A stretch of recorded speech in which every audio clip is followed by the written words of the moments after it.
Hi, I'm Connie Whitman, your host, and you're listening to Enlightenment of Change on webtalkradio.net. As always, thanks for joining me this week. All right, so my quote is by the amazing Mark Twain, and he says, "The fear of death follows from the fear of life. A man who lives fully is prepared to die at any time." You know the old saying, if you can't see it, does it really exist? Well, life and death, I think, is such a big and maybe even sometimes controversial topic for us. Just because we personally, thank goodness, have not experienced death firsthand because we're alive, doesn't necessarily mean that it's true, right? That we know death is true, but what happens after that? Well, there's been tons of research, papers written on this topic, yet we question this whole after death kind of concept. Today you're in store for a wonderful treat. My guest for second time on the show is Annie Mattingly, and she's written a book called the After Death Chronicles. Now, the book begins with a story of Annie's daughter who had passed away and appeared to her in the early morning. The experience was absolutely transformative for Annie, so that she thought, I have to share this story, and discovered that this experience, that she wasn't alone and that others around the world were experiencing it as well. So, and I just want to read, Dr. Christine Northrup wrote a beautiful testimonial for Annie's book, and she says, read this book. The After Death Chronicles is a must-read for anyone who has lost a loved one. And quite frankly, that's nearly all of us. The information in this book provides solace and a great deal of hope. It's medicine for the soul, which I think is just beautifully said. Annie has a master's in consciousness studies and has worked as a teacher, magazine publisher, and a hospice volunteer. She's now retired and lives in New Mexico, recently moved, but she's still in New Mexico. So please help me welcome my wonderful guest, Annie. So Annie, thank you so much for being on the show. Well, I'm delighted to be here again. It's a great privilege. Yeah, and I recommend, right, we want everybody to go back and listen to our first show, because Annie and I discussed the book and the experiences and how she wrote and how she chose what experiences to include. So Annie, they should go back and listen to that episode, and it will give them even more insight into what the book is about. No, I think that's an excellent idea, because we're not going to repeat that background again today. No, that's silly, because we have it already taped, recorded. Go for it. You guys can listen. So my first question today, Annie, is you had other dead people visit before your daughter, or was that your first experience? That was my first experience, except a dream. I did have a powerful dream after the deaths of my parents. And but I had never had a visitation before that. That I just explain. So I know in the book you break it out into different categories of how we receive messages, right, for people who have passed on. Now, your daughter, just for, again, the context of the show, explain how that early morning event after your daughter had passed, share the amount of time and then how she came to you, because it wasn't a dream. No, it was not a dream. I think it was about 2 weeks afterwards. And I was still just shattered. And I hated waking up in the morning. I hated it, because every morning I had to remember that she was still dead. It sounds ridiculous, but that's the way it happened every day. And I felt a rush of energy, like goosebumps up one side of my body. And I just burrowed back under the covers, and it happened again. And I put the pillow over my head. I was really annoyed. And it happened a third time. Only the third time, my whole body was run with energy. It was just like a river of energy that started in my feet and went all the way to the top of my head. And this was the part, this is this moment, and it happens to many people, where something switches in you, because I sat up and out of nowhere, I said, Randy, that was her name. I said, Randy, is that you? If it's you, do something, say something so I know, move something. And I'm looking all around the room and nothing is happening. And her voice, unequivocally, Randy's voice said, your body knows. And I just sat there completely still, checking out my body, which had felt all these ripples of energy, and knew that she was there, she was okay, that this was real. And it was totally shocking and absolutely gloriously wonderful. Now, is this like a common occurrence for you up until this point in your life? Oh, well, to have. Yeah, have people who have passed kind of come back to you with messages or whatever. Was that like happening to you all the time? No, that was a first. That was I was the first. mind blown. It wasn't that I didn't think it was possible, but I just never thought about it very much, and I'd never experienced it. Yeah, it's amazing. It's amazing. Because again, like I said in my introduction, we know, okay, there's so many white papers, there's so many experiences, there's so many books written on life after death. And yeah, because we can't see it, touch it, feel it, that, oh no, we poo-poo it, right? It doesn't exist. Right. And here, some people say, oh, she probably has, that kind of sense where, no, this has never happened to me before. And then this very strange experience occurs. And here's the cool thing, Annie, right? You've interviewed people around the world, around the United States, 80 people, I think it was, right? If I remember correctly? I was 84 when I wrote the book. It's over 100 now. Isn't that the coolest? So I'm curious. The book's been out for a while, and we have had people read it, and I'm curious the response that you've gotten from the folks who have read the book. What have they shared with you? Well, it's been very heart-touching and powerful, because people they're validated, because many of them have had experiences that they haven't been sure about.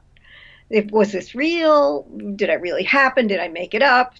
Somebody tells them, oh, you're crazy, this can't be, it doesn't mean anything. But after they've read all these hundreds of experiences that I put in the book, they believe themselves. They believe their own experience. They go, oh, it really was real. And then in some cases, I had one woman who knows me well. And so she had never had any experiences in this kind of field. She's scientifically trained.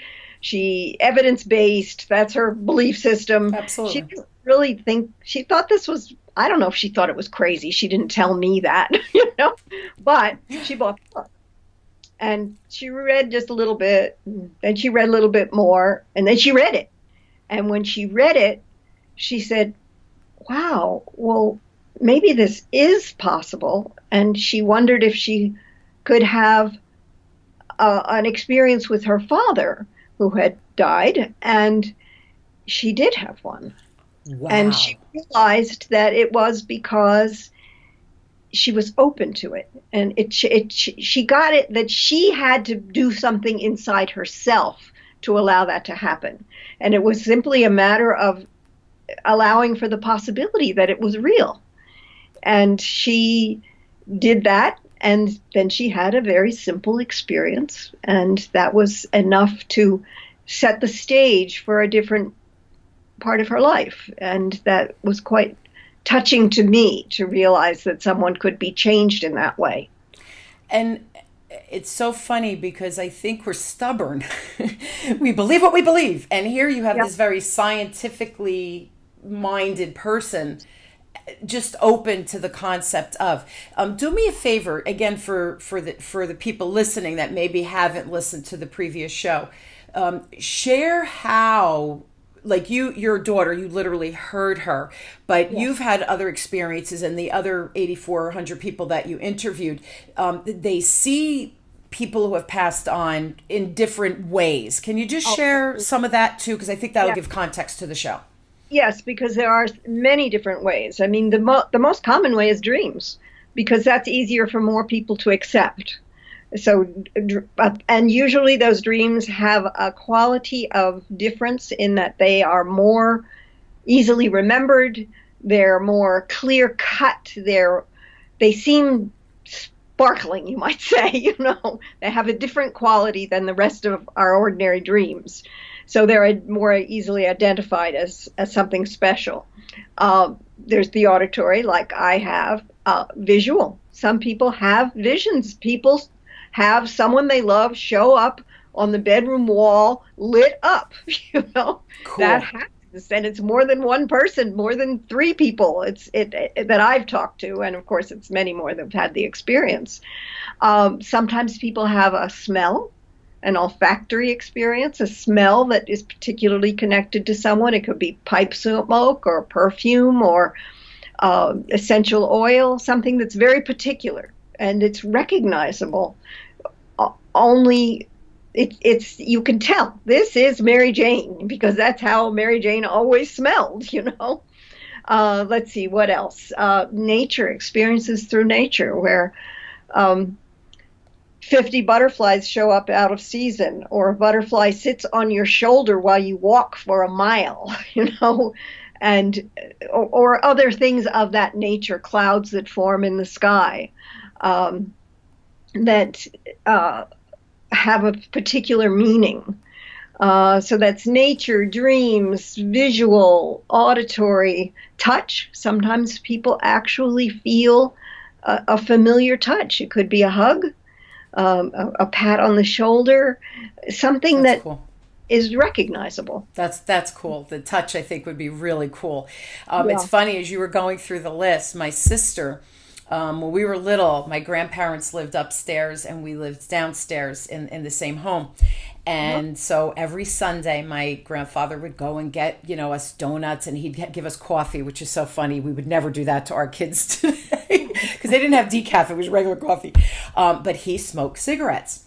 So whenever she's at, this is my little sister who was very close to my grandfather, and whenever she's at a transitional point or a crossroad or a tough decision, and she says that what'll happen is she'll be thinking like, what should I do? And then an answer might come to her, and she smells the cigarette smoke. Now, no one in our family smokes, right? No one in her house definitely smokes, right? Or anyone around it. So it's not a common smell in her home. And yet, Right. whenever there's these big decision points, that the smell of smoke will come, and she thinks, okay, I know that's what I need to do. I got it. I got your message, which is really kind of cool, right? It is, because they know things about us, the dead, our beloved dead, that can tell. We have trouble. We're trying to project forward. If I make this decision, will it be the right one or the wrong one? They're going, this is the right one. And then he confirms it with the cigarette smoke. That's a perfect example of both the messages and how they come, and of the olfactory experience that confirms the value of that message. And the first time she said it, this is many years ago, and I was like, you're kidding me. I go, did it freak you out? And she's like, no. She says, like, I knew it was him. I knew he was guiding me. And it felt right. Like she said, it was not like, what the heck's going on kind of thing. It's almost a very peaceful feeling, I think, is how she kind of described it. So it's very interesting, because I think people think, oh my God, I would freak out if that would happen. But I don't think you do, because you feel that person, right? Yes, it's that moment where I said, Randy, is that you? Where I switched from rejecting this, or maybe being frightened or something, into this other place. It's my daughter. Why would I be scared? Absolutely. And we recognize these people by their inner nature, not by their outer appearance. Right. Because I'd have to ask her, but I don't think my sister ever saw him, or it was just the scent of his cigarette, which was very defining for him, because he was the only one in our home who smoked. So who smoked. So that's why I think that was a defining kind of attribute of him. Now, okay, so as you're traveling, as you're speaking, as you're connecting with people who have read the book now, beyond the ones you interviewed for the book, what has the feedback been in general, and maybe even share a very special story maybe that was shared with you? Yes. Well, first of all, the feedback is absolutely wonderful. I'm as high as a kite after I talk to these people, because it's so awesome. satisfying to see how they're responding and how they're touched by reading this material.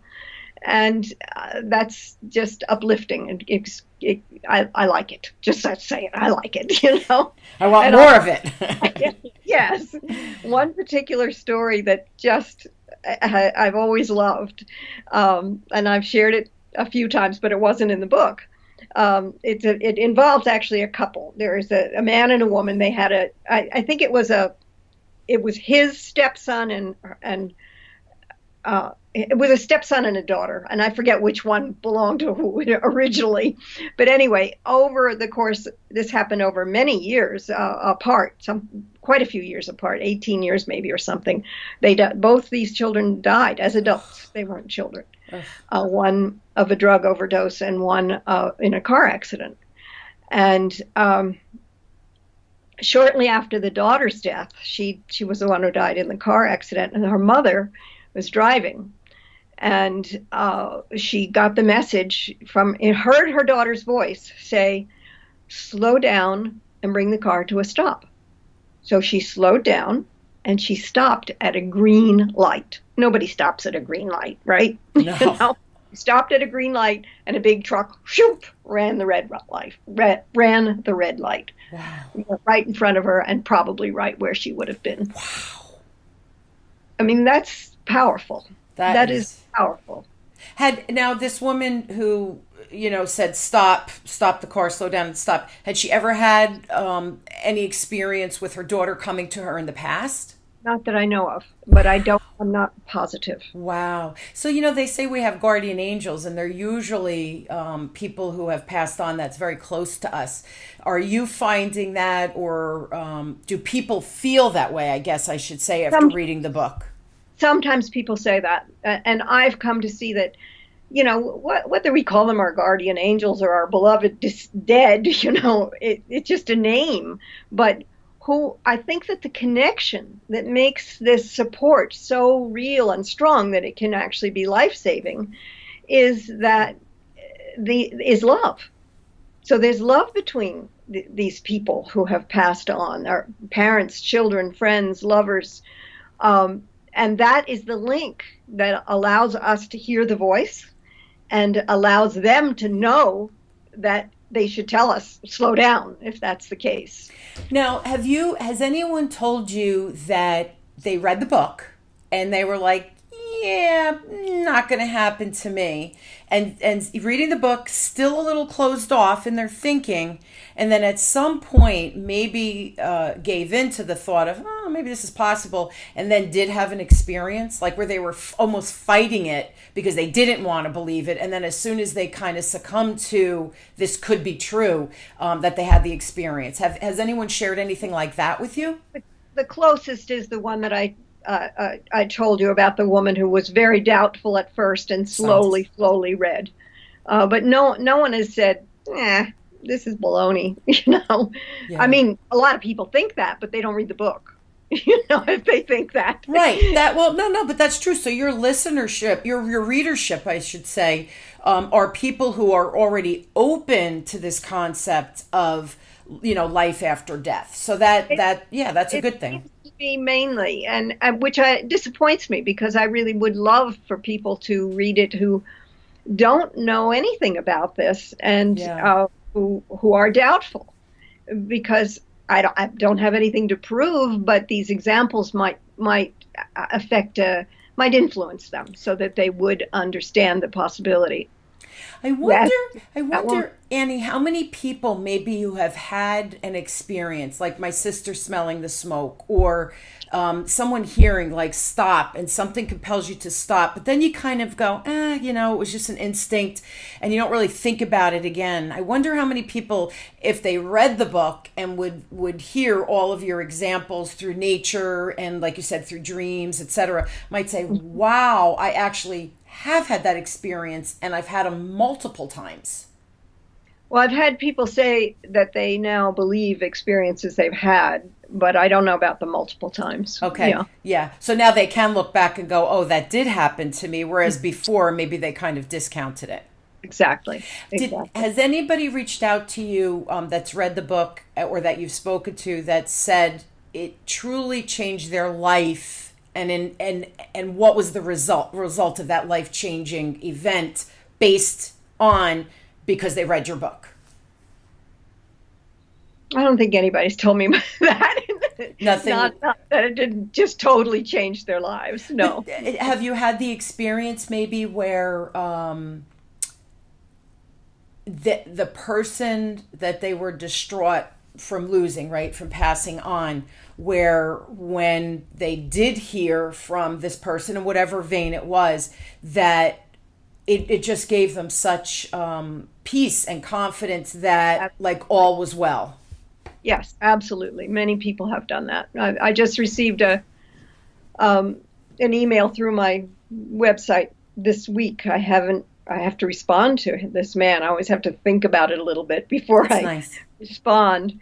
From a man whose grandson had died very young, 4 years old, I think.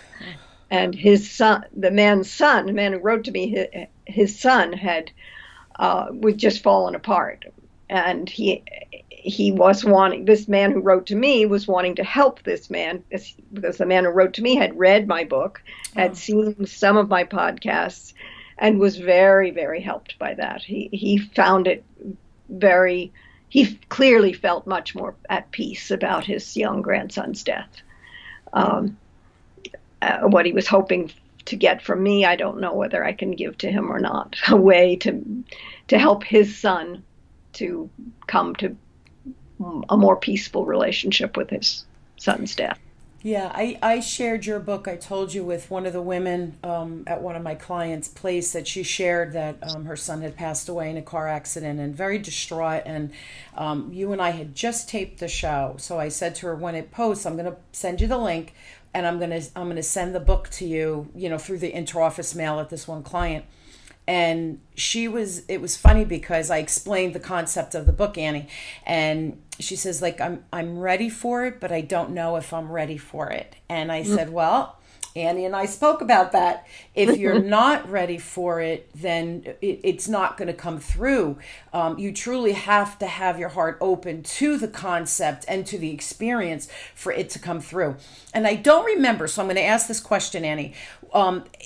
The people who have passed on, do they have to also be ready to come forward and connect with someone on this side, on the living side?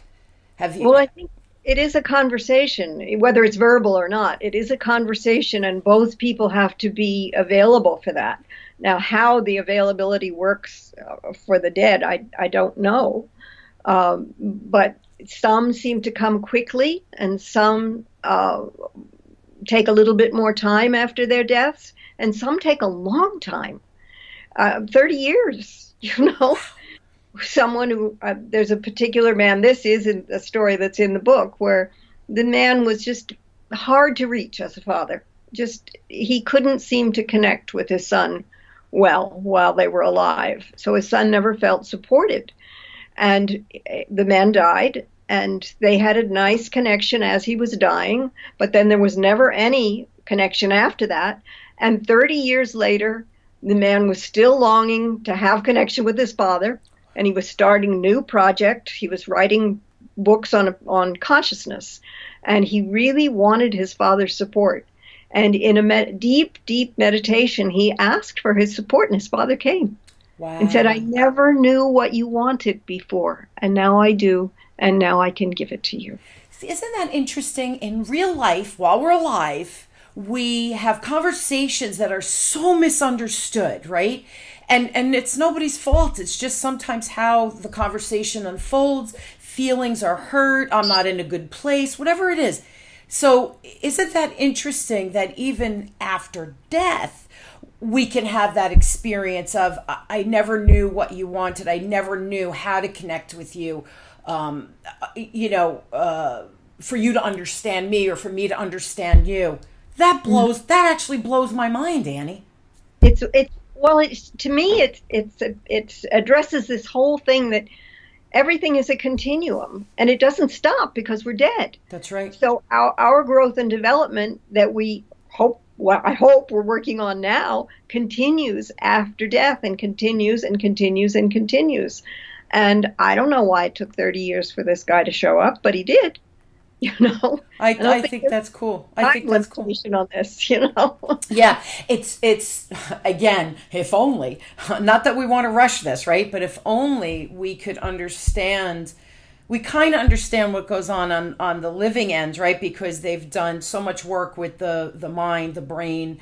They hook us up to electrodes, and they can see when you're dreaming, and all of these other things. So we have a lot more scientific information, as well as experiences like you've documented in your book, plus many other books that have been written on after death experience, or connecting with people who have passed on.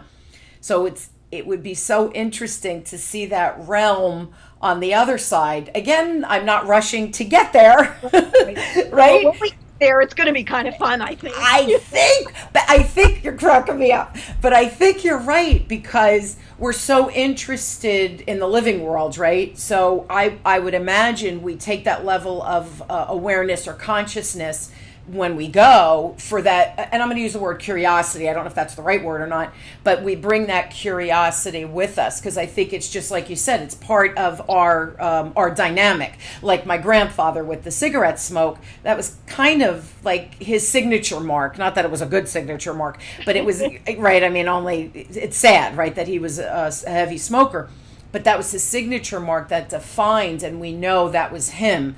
So I think we take some of that essence with us as well. I mean, we don't know, but I do. I like that idea that this consciousness could continue beyond what we know here. So that's kind of cool. That's kind of cool. Any other great experience for you as a new author, and responses that you've received that have just moved you or touched you that you could share? We only have a couple of minutes left, but I'd love to hear how the book has changed your life. Maybe that's a good question. Well, I'll just put it this way. I did a workshop, and it was a whole bunch of circumstances happened where only one person showed up for this workshop. So we had a 3-hour private workshop. Wow. And it was quite powerful for the woman, and for me as well. Her mother had died a couple of months before, and she had been in misery the whole time since her mother's death. She just wasn't recovering. And she came to this workshop where we were going to write a letter to a deceased beloved. Mm-hmm. And we did that in the workshop. There were many other things that we did, but we did that. And she had an experience with her mother as her mother was dying. Her mother seemed to shoot light all around into her daughter and around her daughter, and it was an exhilarating and marvelous and wonderful experience. And she told many people about it, but when she wrote the letter, she thanked her mother, and that seemed to change everything for her. Really? She said she'd never thought of just thanking her mother for this gift that she gave her as she was dying. And she said, I'm filled with joy now after 2 months of misery. And that was just, I couldn't want anything more from my life than to have those kinds of experiences. Yeah. It was beautiful for her. Yeah. And that's kind of cool that through your exercise or your recommendation that she was able to find the peace. And it happened as quickly as that. Literally, she wrote the letter and all of a sudden she was overcome with it. Right there. As she was writing the letter, it was transforming her grief into something new. That's awesome. That's awesome. You know, we're out of time, but here's the thing. For everybody listening, email Annie if you have a question, certainly, and I'm going to give you her email address. It's mattingly@gmail.com. So it's MATTINGLEY, and then Annie, ANNIE, all together, @gmail.com. Go to Annie's website. It's AnnieMattingly.com. So ANNIE, MATTINGLEY.com. Get the information. And you know, for me, Annie, anyone who's suffering because of a loss, and I don't care what the loss is or who it is, a loss is a loss and it's tragic and it absolutely affects us. And everybody handles grief, I think, and that whole transition, right, of coming to terms with that grief differently. If you could read a book that just helps you find that peace faster, to me, Annie, that's just a no-brainer. And again, I shared your book with someone who was, grief-stricken and just really trying to come to terms with the idea that her son was ripped from her. And he was young, he was in his 20s. And to me, that's just awful, right? As a mom of a 19 and 22-year-old. So I hope that book gave her, I haven't seen her now, it's been a couple of weeks, but I really hope that book provides some solace for her. And of course, I'll get back to you and let you know the outcome. Thank you. Really my pleasure to have you on. And I hope that, Annie, if nothing else, we've opened people's minds to the concept of maybe, and maybe I could get some peace that I just haven't been able to find to date. So I'm really hopeful that the book provides that for them, because to me, the book is a gift. And the only way to accept the gift is to open it. So I hope people buy the book, open it, and actually read it. And I really do hope it gives them that peace that they're looking for. You guys, if you need information from me, please reach out to me at my email address. It's connie@whitmanassociates.com. My partner and I are still offering the free communication style assessment at wisdomdecoded.com. Right on that landing page, you'll see the free assessment, and you get a little report. It tells you kind of your strengths with your communication skills and maybe some of the challenges or hidden glitches that you might not be aware of, or blind spots. So please take that as well. Again, connie@whitmanassociates.com if you need to reach me for any reason. Annie, thank you again for just sharing your book, but sharing your experience and some of the wonderful things that people are telling you. I can't thank you enough for coming on and doing that for us today. You are most welcome. It's been a great pleasure. It's always a pleasure talking to you. I hope you guys will join me weekly as we question, build, and discover together that, change, we've got it. Maybe just open your mind a little bit, maybe shift the perspective and listen to some of the guests that I have on, and realize that change is probably easier than we think. We just have to choose it and then move forward with whatever that change is. Thank you so much for joining me. Thank you again, my wonderful guest, Annie. You've all been listening to Enlightenment of Change with me, your host, Connie Whitman, on webtalkradio.net.